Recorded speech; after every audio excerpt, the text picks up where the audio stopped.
Hit and run मामले में मोदी सरकार ट्रक ड्राइवरों के विरोध का 48 घंटे भी सामना नहीं कर पाई। जिन कानूनों को गृह मंत्री अमित शाह मोदी सरकार की बड़ी उपलब्धि बता रहे थे, वो कानून ड्राइवरों के आंदोलन के सामने कमजोर पड़ते दिखाई दे रहा है। अब सरकार की ओर से दावा किया जा रहा है कि इन्हें बिना बातचीत के लागू नहीं किया जाएगा। तो आखिर कैसे झुक गई सरकार, देखिए ये रिपोर्ट।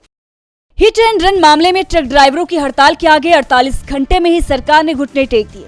ट्रक ड्राइवरों के साथ हुई बैठक के बाद केंद्रीय गृह सचिव अजय भल्ला ने बयान दिया और कहा कि कानून के नए प्रावधान all India motor transport Congress से बातचीत करने के बाद ही लागू किए जाएंगे।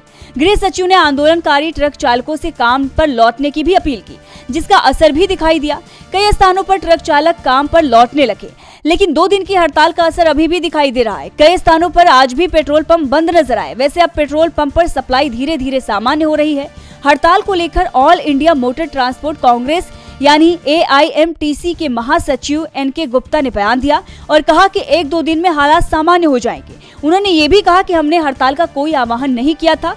ट्रक चालकों की हड़ताल नए कानूनों पर एक सहज प्रतिक्रिया थी और चालकों को अब चिंता करने की कोई जरूरत नहीं है और उन्हें काम में शामिल होना चाहिए और अर्थव्यवस्था की वृद्धि में योगदान देना चाहिए। AIMTC ने ये भी कहा कि नए कानून में जो प्रावधान है, उसकी वजह से ट्रक ड्राइवरों को अनुचित उत्पीड़न का सामना करना पड़ सकता है, इसीलिए इन्हें वापस लिया जाना चाहिए।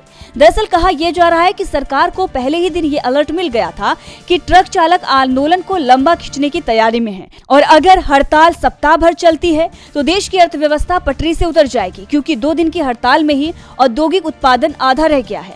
दरअसल जो नया कानून बनाया गया है, उसमें हिट एंड रन के मामले में 10 साल की सजा का प्रावधान किया गया है और आरोपी को जमानत भी आसानी से नहीं मिल पाएगी, जबकि पहले के कानून में 2 साल की सजा का प्रावधान था और जमानत भी थाने से मिल जाती थी। DB लाइव की रिपोर्ट।